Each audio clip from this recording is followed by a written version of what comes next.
Quick editing note. After I recorded the episode, I realized that I recorded it with the good mic not plugged in. So the audio quality will not be up to my normal standards. I guess I could have re-recorded it, um, but I have a day job and other things to do. So until someone starts giving me money for this, I will have to prioritize the day job. That being said, I hope you can enjoy the following. Hello, and welcome back to Ruben Uncut. Today will probably be a fairly short episode, as I'm not really covering a whole lot. Just a little bit about a thing I saw on the internet that has gone viral and is a distortion of reality. Now, the thing I saw the other day was a meme claiming that Disney Plus, Amazon Prime, and Netflix had all turned down the streaming rights to Sound of Freedom, one of the biggest movies of 2023. I mean, statistically, it's not really one of the biggest, but it did do surprisingly well at the box office, partly due to a pay it forward model wherein people would buy tickets in hopes that other people would claim the free tickets, which did result in sold out shows that were unattended. But I'm sure there were plenty of people who actually did attend, as those were probably the people who bought those tickets for other people. Also, I'm not here to speculate on that. This is also not an episode where I talk about the film, because I haven't seen it.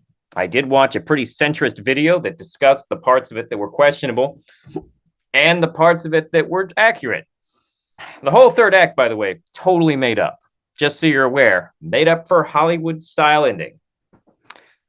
I'm not, like I said, I'm not getting into that, though. However, I do want to address some things that have been said, because there is a severe lack of context going around about the streaming rights for the movie Sound of Freedom. For those who are not aware, Sound of Freedom is a movie starring Jim Caviezel, who plays Tom Ballard, a real person and wild Mormon guy who recently, after an investigation, was asked to leave his own organization, the organization that made the movie and the movie is about.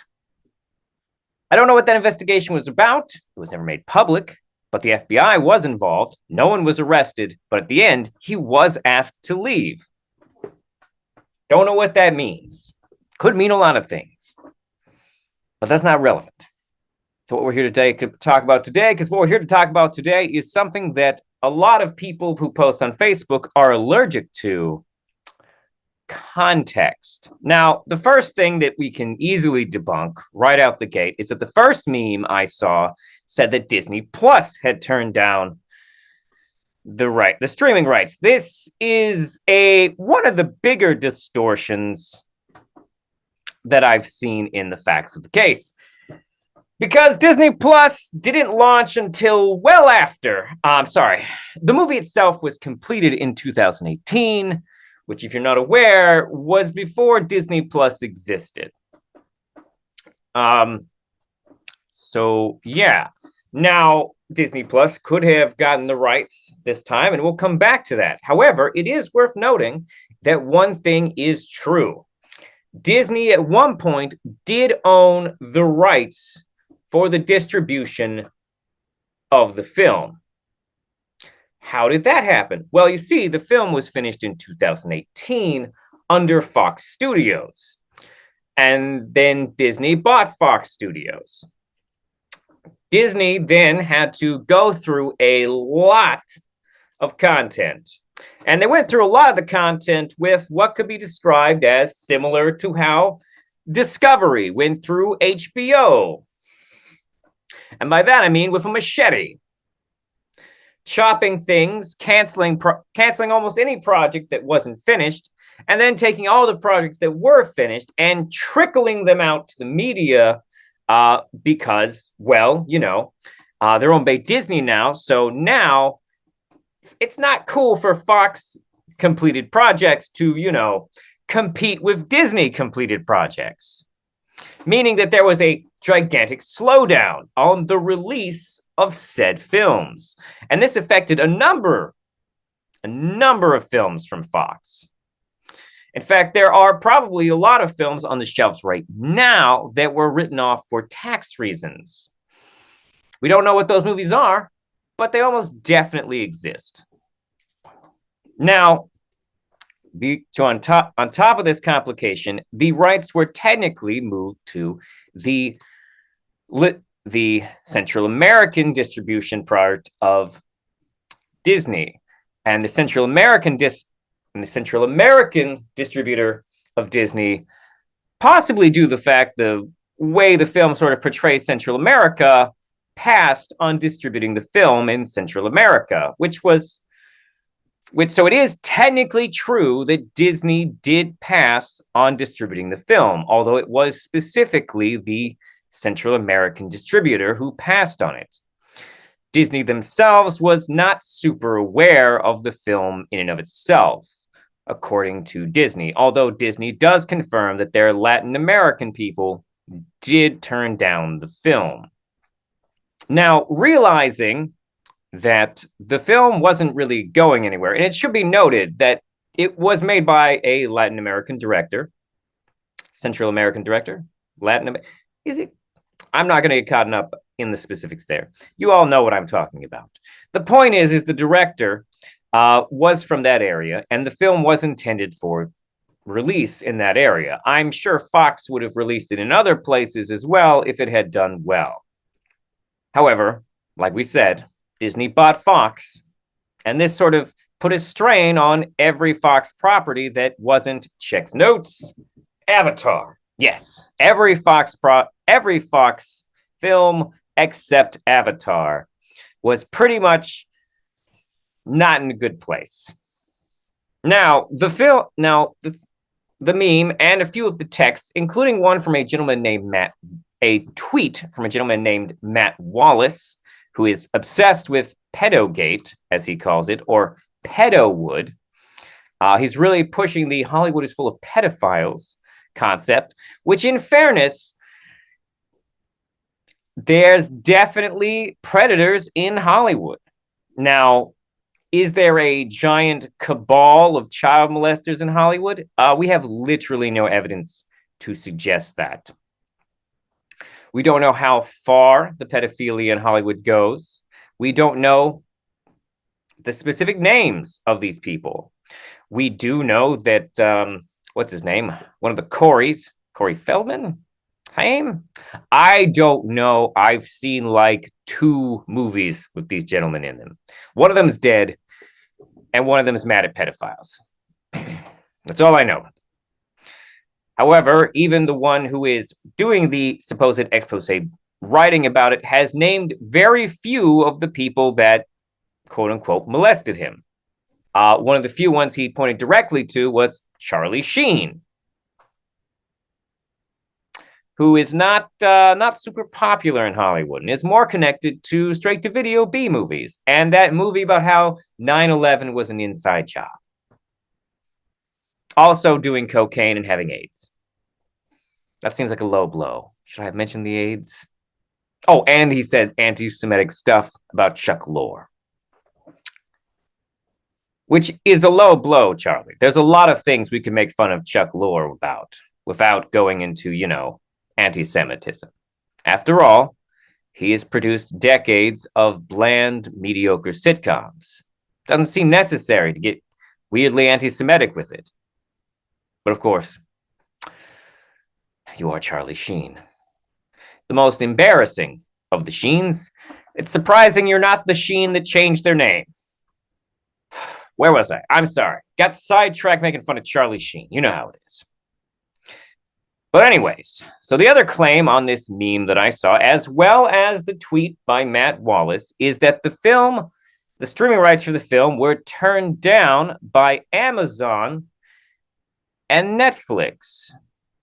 Now, the thing about this is that this is a distortion of the facts. Matt Wallace makes it seem like the films were just recently turned down. In his tweet, he points out that it's one of the biggest movies of the year. Still, statistically, not entirely accurate. I'll check the numbers. It may have made it into the top 10.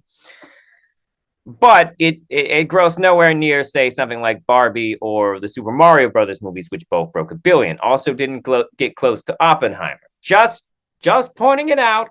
Just pointing it out. Didn't get anywhere near close to these films. Once again, not judging the film itself. Haven't seen it. However, this is a distortion of the facts, Matt Wallace. You see, when Amazon and Netflix turned down the film, it had not been released in theaters yet. They were attempting to get distribution after they managed to buy the rights back from Disney. So, this is a $15 million movie, supposedly the budget.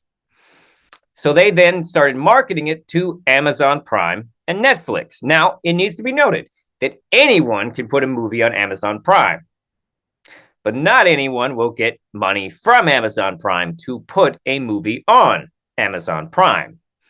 Now, they could have tried to put it on Amazon Prime for free and made no money off of making it a $15 million loss for them. Also, one has to wonder how much that money was Fox's, although they probably had to pay Disney. I don't know what they had to pay Disney, but one has to assume once they got the rights for the film back from Disney and they started marketing it around, they were probably asking for, I would assume, at least $30 million for the streaming rights. And it has to be noted that it has been confirmed that Netflix does not do royalties. So they would have been an upfront single payment for whatever it was. They would have had to pay to keep it on the service later, but still, one has to assume the studio wanted to at least break even on this thing and get it out to audiences. Now, at the time, before it came out and was a success, the film was essentially a very dark topic starring an actor who, in fairness, only big hit was that one time he played Jesus. And generally speaking, wasn't super popular in Hollywood at that time either. After all, his only biggest hit was the time he played Jesus. Now, obviously, that's in comparison to this, which is also a hit, although in fairness, made significantly less money than that time Jim Caviezel played Jesus.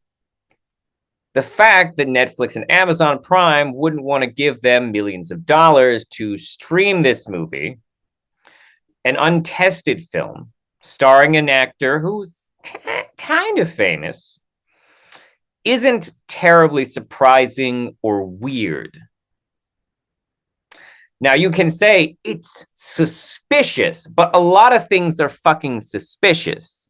Suspicious is not enough to confirm conspiracy or, well, anything.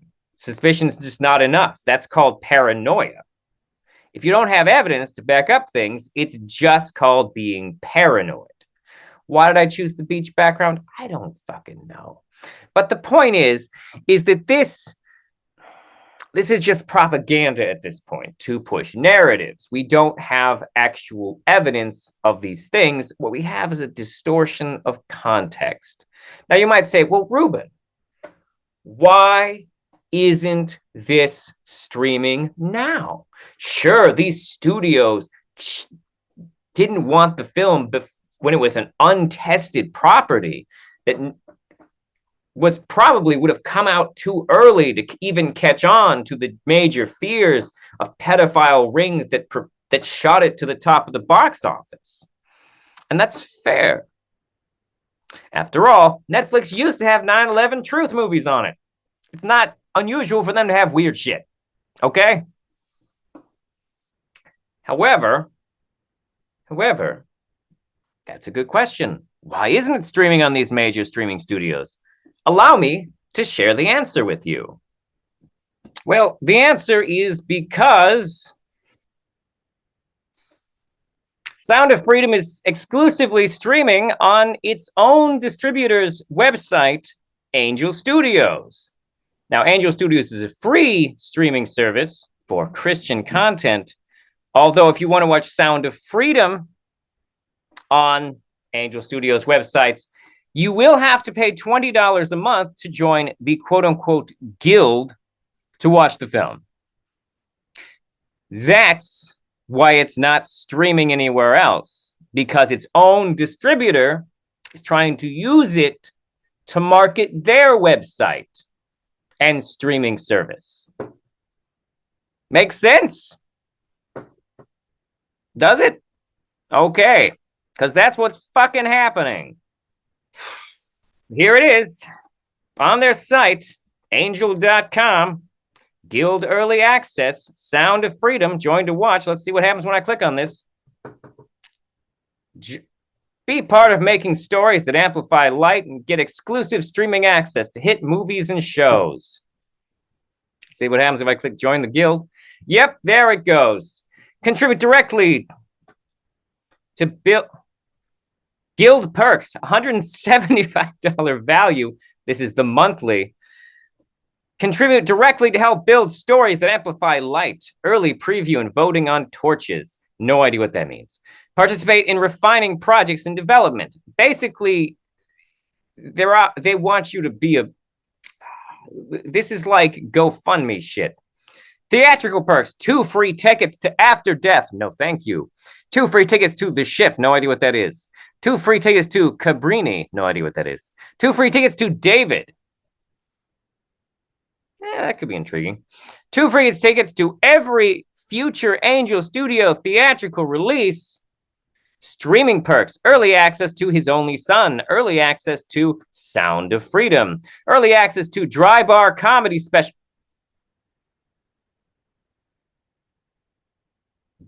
This is where Dry Bar Comedy Specials are from? What?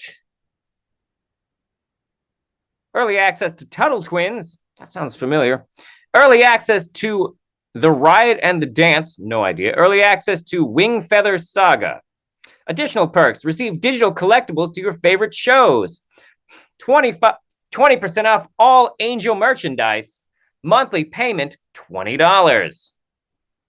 You see, it's not streaming on Amazon Prime or Netflix or Disney Plus because it already has a distributor. And that distributor needs hit movies to get you to buy. There's no conspiracy here. It's not being shut down. What happened before was that it was an untested property from a film studio that had been bought out. There's just no evidence of a conspiracy here. Everything currently has a rational explanation. And all that's really been done is a distortion of context. Well, now you know. If you enjoyed listening or watching this, please like and subscribe on YouTube and follow on Spotify. If you want to contact me and tell me that I'm wrong about the Hollywood pedophiles, I never denied there were Hollywood pedophiles. I just said I see no evidence that it's all of them, or even particularly which ones it is. Please feel free to email me at rubenuncut@gmail.com. Have a wonderful whatever